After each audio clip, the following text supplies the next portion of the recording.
Hi everyone, I'm Denton. Today I'm going to be talking about various ethics of the development. First portion of this talk is going to focus on practices of dataset design. I'm going to go through a pretty high-level overview of a bunch of different learning practices of machine that have been the focus of a lot of research. So first I want to focus on societal bias and social inequality, examples of how these things get embedded in data sets that are used. So in recent years, there's been growing concern regarding the degree and manner of representation of different socio-demographic groups. With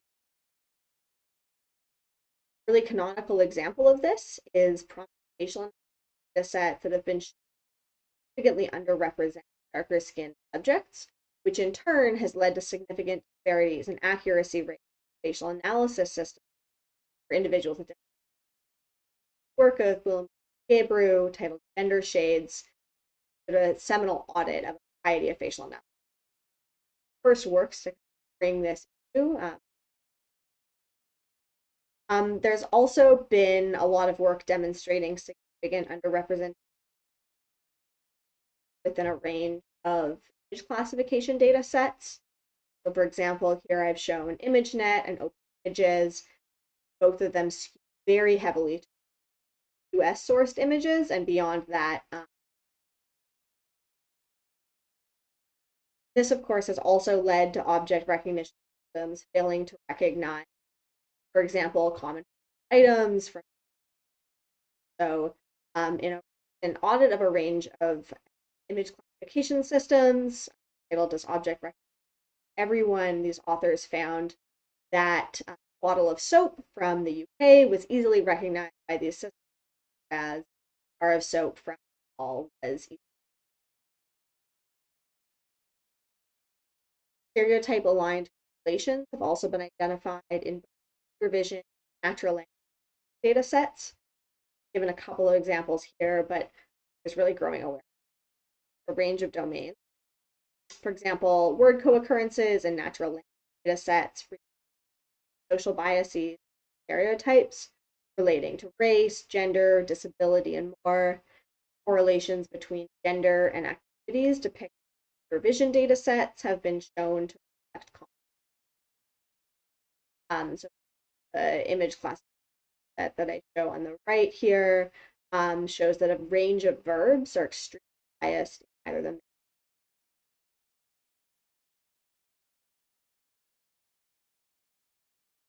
Then if we look at natural language processing data sets, a lot of work has come how the viewpoints often end up overrepresented in data sets that have been sold.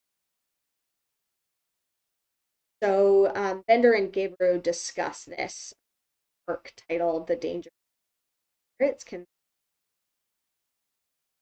They discuss how large data sets, big text pulled from various internet sources like Reddit or Twitter, can end up overrepresenting these kind of viewpoints due to barriers that make them less welcome. So as a result, they talk about how misogynistic, white supremacist, ageist, and other oppressive viewpoints overrepresented within text. And thus, they end up encoding biases that are potentially very damaging. This work, they also discuss how really large and ugly data sets, as is increasingly the case with these scale data sets that are being developed, really challenging to analyze and understand different viewpoints. And now I want to give a kind of real world example of how these kinds of viewpoints are getting embedded within technologies. So here, give an example of a toxicity classification model that was developed by Conversation. And the issue that I'm going to describe was revealed a couple of years ago, and this team has addressed this and has had multiple kind of new iterations of this tool that tackles this in various ways. But the original issue they found was that their toxicity classification model over predicted high toxicity for sentences with identity relating. So, for example, the Gay and Lesbian Film Festival starts today is a sentence that not toxic, but received a really high toxicity score because it was cued in on the term gay and lesbian. And they hypothesize that the reason for this is because these identity groups are frequently subject to attacks on the internet, and in particular within the data source. So again, this mitigating, addressing a lot of these concerns, but this is another just real tangible example of how biases embedded in large text corpora can get. There's also growing concern regarding the categories that any data, specifically in data sets. So some recent audits focused on the WordNet hierarchy, which is used to structure a range of image classification data sets in tiny images and internet. And the audits found that there were a wide variety of categories and colors, and there were thousands and thousands of images of people classified.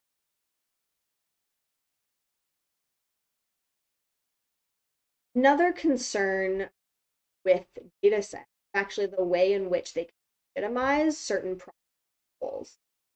So data sets, they provide a particular instance via the common output.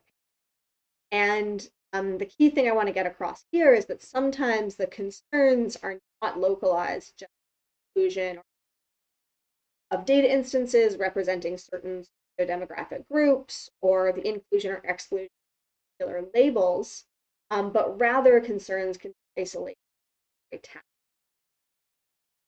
So as Pallotta et al. Describe, the problematization that guides data collection can lead to the creation of sets that formulate pseudoscientific and often So just as one example of this, several papers to predict attributes of sexuality and other subjective good personality traits from photos of human.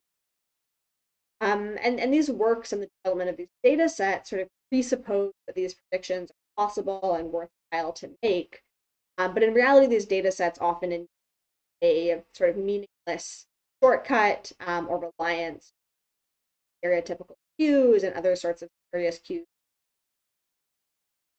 So just taking this gaydar model that people love to come back to and keep publishing papers on, they claimed to be learning some kind of universal feature of human faces that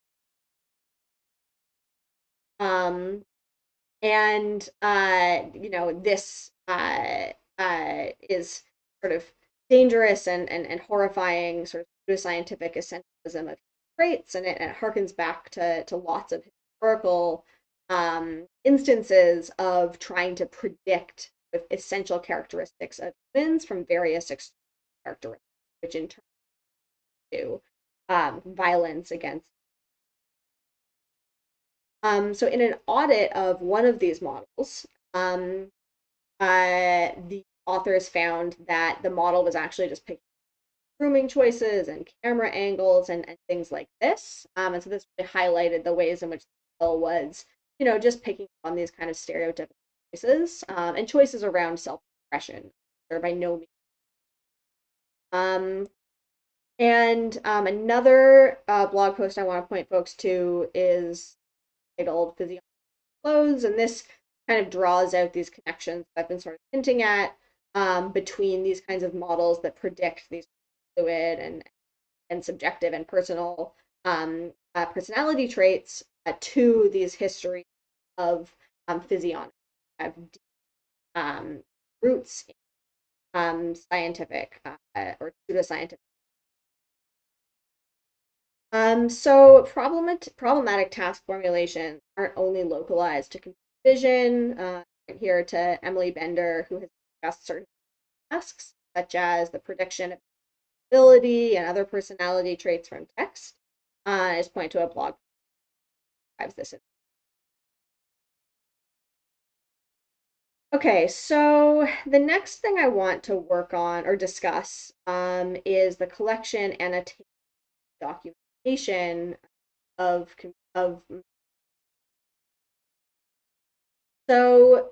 many of the most commonly used large-scale image data sets have been developed by scraping images through search engines, photo sharing websites like Flickr, and these data collection efforts are often carried out outside the bounds of rigorous ethical oversight mechanism, protection for the data subjects and data creators. And so informed consent is rarely sought of data subjects. And researchers will often distribute data sets containing biometric information without any sort of consent form in place, distribution form. I've pointed here to a couple of media articles that are discussing this, and I point to these because it kind of highlights that there's growing public awareness and public concern of what has historically been really kind of practice with machine. In response to this growing public awareness concerns, various tools have been developed, such as exposing AI, which I showed. And these tools have been developed to give data subjects knowledge of whether or not their social media images have been used in base data. Now, some data sets have mechanisms of opting out if a data subject knows that their image data set. But unfortunately, and I'll return to this in depth later in this talk, field of machine learning broadly lacks centralized structures of data governance. And so this means that data sets are often just hosted on personal websites rather than, for example, an repository. There's actually very little way of tracing, accessing that for what purpose. And so it means that even if an individual, were to try to opt out of a sort of central instance of a repository, it's possible that data set, and it's very likely that data set has already been downloaded and distributed in various ways, and this data subject would have no way of kind of. So in the past decade, machine learning has also increased to the widely available and scalable workforces offered by crowdsourcing like Amazon. And while human annotations are widely regarded as highly valuable to the development of robust, accurate learning systems, the actual work of annotating data is often skilled labor. And this work is often mediated through digital interfaces that distance crowd workers from data set. And this can, in turn, kind of render both the workers and the labor concerns they might face invisible. There's a ton of scholars who focused on the issue from the perspective of crowd workers and the perspective of the concern. Pointed to a couple of folks here, such as Lilia Rani, Ray, and Siddharth Suri, and these are just a couple of folks who have written about things like low and unstable wages, unfair treatment by task requesters, barriers to work solidarity and collective action that various crowd working platforms. Another set of concerns that relate to crowdsourced labor were described in Fireman et al. In a recent paper. And these authors found that only 4% of papers that were presented data sets even mentioned at all if annotated.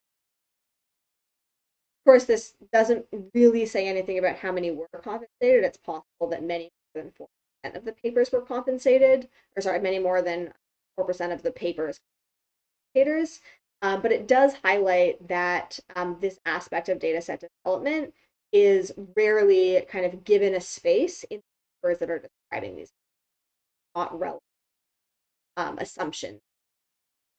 And other papers kind of discussed how human annotation was just costly, it was a barrier. The goal was to just really minimize these costs at all, as much as possible, and kind of suggesting a devaluation. So another thing that we see here that relates to annotation work, but is also a broader concern, is that a lot of data set development is kind of viewed with this notion of presumption. So annotation and labeling work is rarely viewed as interpretive work, often viewed as this kind of self-evident, just task of identifying an object in an image or labeling as something text. And in reality, there's a lot of sort of sense making, objective interpretation that goes into these tasks. This means that particular lived experiences that annotators might bring to bear might result in different judgments. But in practice, annotator demographics often go underside. For example, not being mentioned at all in publications data sets. And this sort of, assumes interchangeability of annotators, assumes that these tasks are objective. Different social identities of annotators is not. And we also see that annotate discrepancies are often attributed to error rather than differences in perspective or things like task specification, effective interpretation. And we see this again and again, where sort of once a data set is constructed, around truth is just presumed fact rather than a particular interpretation of some task within it. So another issue relating to this is just minimal documentation that we see accompanying. So a lot of works have examined sort of different dimensions of this, just focusing on how data set decisions go undocumented within text data sets and vision data sets.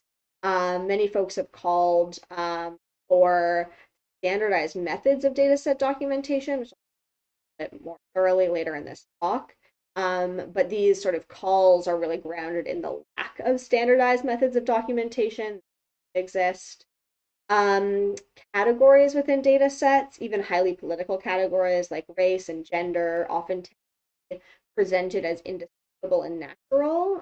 So creators won't necessarily go through the process of describing how they're operationalizing really complex social categories, and instead will just state, categories they're using and kind and so minimal data set documentation can, really serve to obfuscate critical design decisions that actually should be communicated alongside a data set. And moreover, this can contribute to reproducibility crisis. Okay, the final thing I want to focus on is just kind of broad disciplinary norms, values, and practices that researchers have noticed across the field. So several works have recently examined the ways in which careful data work is valued. So I'm going to read a quote from Scheuermann et al. That focus specifically on computer vision practices. Say publications that report solely on data sets are typically not. They go on to talk about how if they are published without a corresponding model or technical development, they're typically relegated to a non-reliable technical report rather than for this matter, reporting and evaluation of the model work is what is rather than careful. And this same pattern has also been observed more broadly across machine learning. And this is really sort of despite the foundational role that data plays in research and development, data set development itself is rarely glamorous. Remains aspect of it. Here I've quoted Vasavan et al. Talk about how everybody wants to work. And they also relate this to quality standards. About, because of the careful work of data set development relative to building knowledge algorithms fail to create any data. And this devaluation of data work kind of exemplified more broadly within the field of machine learning. For example, we can look at the lack of space dedicated to set development with curriculums historically. This work rarely gets to be centered within courses, within conferences, and this. So there's also a lack of investment in maintenance structures more broadly. So this work is showing at all, again, focusing data sets in particular.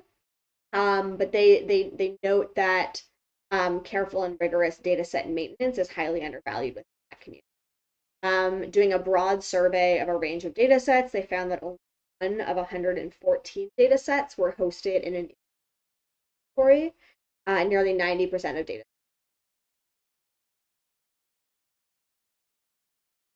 And as I mentioned earlier, there's often little to no mechanisms in place for tracing processing data or for what purpose. And this offers little controls after initial.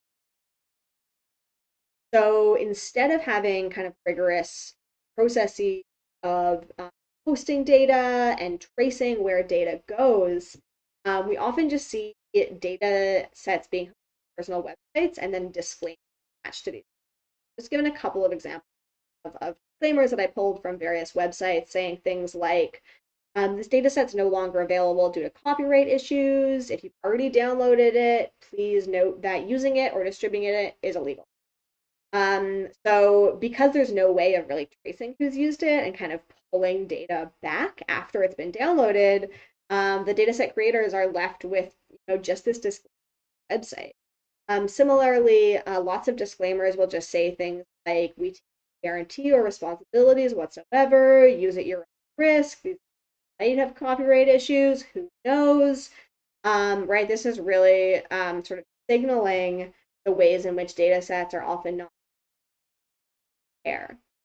Again, as I mentioned earlier, this can make it quite challenging, not just outright impossible, to take any significant action to prevent the active data sets that are identified as being harmful, or removing specific images from a data set if and so while large-scale data sets are really valorized and widely regarded as essential, as I've been saying, these data sets are rarely developed with a kind of care-oriented mindset. There's some works that have kind of contrasted the data set development practices of machine learning with other fields that do kind of embody this care mindset, in particular, sort of curatorial endeavors, archivists. So Joe and Gabriel characterize the pervasive attitude as laissez-faire, and they contrast this, the more intense care-oriented archive. They also kind of go through a set of recommendations in this paper that are motivated by other disciplines, ways in which other disciplines. And again, to just reiterate this point earlier, the drive for scale and this kind of laissez-faire attitude is kind of often comes, with the development of large data sets, but at the expense of care for data subjects. I already talked about consent a little bit earlier, but here we see that, it's really common practice to scrape images non-media. And again, here it's, we're valorizing the internet, valorizing various kinds of search engines, and the ability to scrape the web and create large-scale data sets. This comes at the expense of individual patients and photos end up within these. And again, returning kind of to an earlier slide that I talked about, another stark consequence of current dataset development practices, which really valorize speed and scale over slow methodical work, is made clear by the fact that recent audits have uncovered all sorts of racial slurs and derogatory phrases within really popular. So I do want to point to some of the responses of dataset creators that have come from these audits. So For example, the ImageNet creators, in part of their response, they actually removed a whole host of categories from the data set, and they described the removal of non-image categories.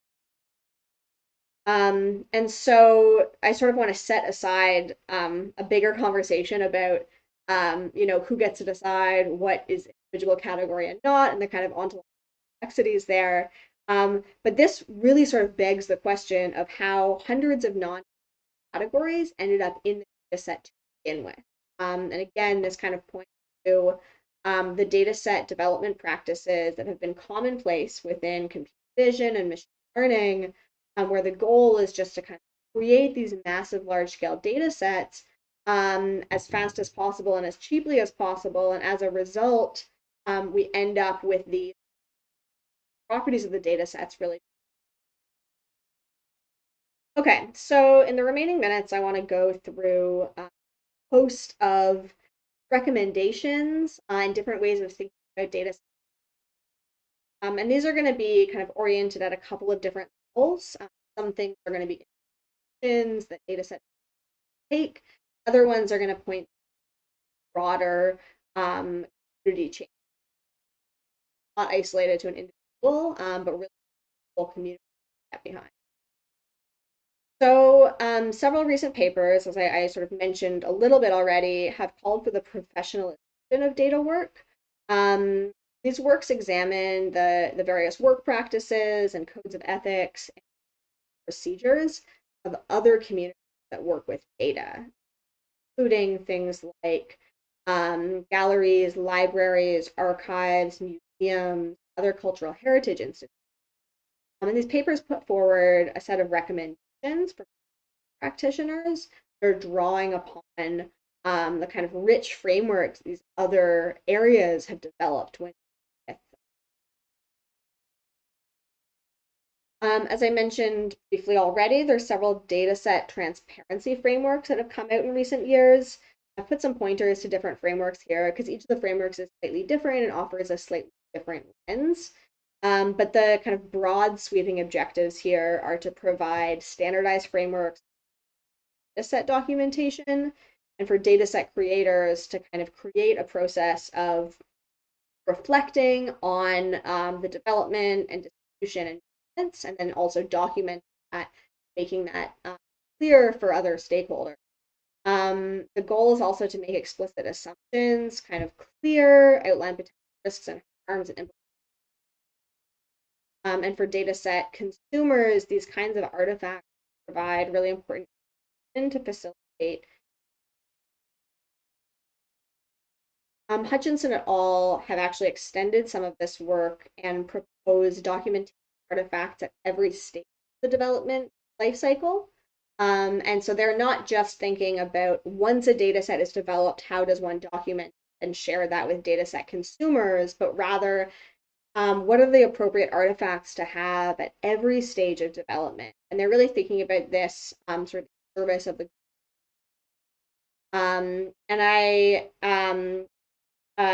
so this is sort of tying each of the different pieces of the life cycle together. For example, laying out specifications of a data set early on, and then later on having a testing framework and looking to see, okay, have the requirements met. And Hutchinson et al. Also propose documentation of a plan as part of their framework, emphasizing how maintenance of a data set is a critical aspect of development.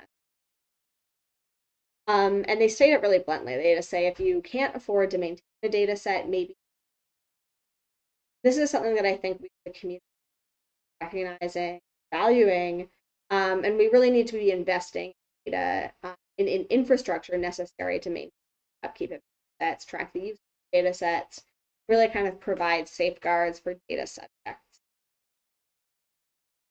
So overall, the field really lacks rigorous ethical oversight mechanisms to protect data subjects and data creators. I talked about this a little bit sort of throughout the talk, right? But informed consent is rarely sought of data subjects. Data sets contain biometric information, like base data sets are often just distributed, without any kind of privacy policy or mechanism out. And something that a lot of other researchers are talking about is kind of broader need for regulatory frameworks of ethical oversight.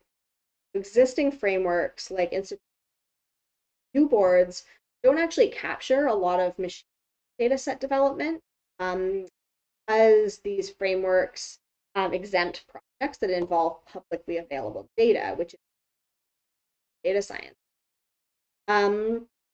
So this emphasizes the real need for machine learning as a field to be developing standardized ethical oversight frameworks that do provide mechanisms of legal and professional accountability, and that kind of mirror other fields like health fields, where like you really can't do that unless it holds certain standards. And I'd love to be seeing that develop learning. Another thing that I didn't talk about much through the earlier parts of the talk, but I want to just mention here is the sort of near singular focus on benchmark metrics at the expense of other evaluation. And this is something that I think there is kind of growing awareness within the field that these kind of soda chasing practices, state of the art chasing practices, can actually stunt the development of new ideas and sort of disincentivize approaches optimized for these, kind of new sets of overhyped benchmarks. And these sort of state-of-the-art chasing practices can also incentivize work connecting models more carefully to a domain. So there's been a lot of proposals. I've cited a couple of folks here who are talking about this, but proposals to, also report other metrics like energy consumption, model size, fairness metrics, error analysis, negative results. So it's also really important, I think, for folks who are both developing data sets and data sets to really invest in understanding what is inside these data. So I've cited here a couple of tools for identifying various cues, data set artifacts that can be by a model, labeling errors, edge case, and so on. Also want to emphasize that data set audits are really important. These have led to the removal of entire data sets, images where really characteristics of the image were revealed. I also want to point to a tool that was recently released by Google called Know Your Data. That is an ML-driven tool that can kind of help folks kind of understand their data sets. And finally, we really need as a field to be valuing data work and recognizing it as special. So this sort of means, shifting educational practices, shifting incentive structures, and so on, so that careful, equitable data construction value. And this is inherently interesting. I think we do pedagogies within the field, recognizing that data set development is not something that can be done appropriately with just a standard science. Really need to be extremely differently. And I finally want to just, give a couple of examples of how incentive structures can be shifted. So the NeurIPS dataset and benchmark track, I think, is a really good example.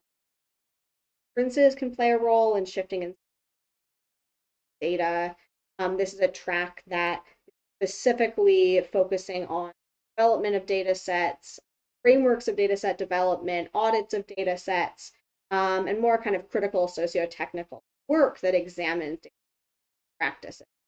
By having special tracks like this, sorry, within major conference, we're really inviting folks to submit different.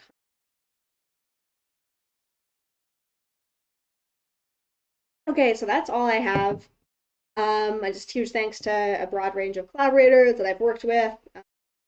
And yeah, thanks to everyone for listening. If you have any questions, feel free to, reach out to me directly, share these slides, and would to talk to anyone about how to shift the field of machine learning and shift our relation to data in a way that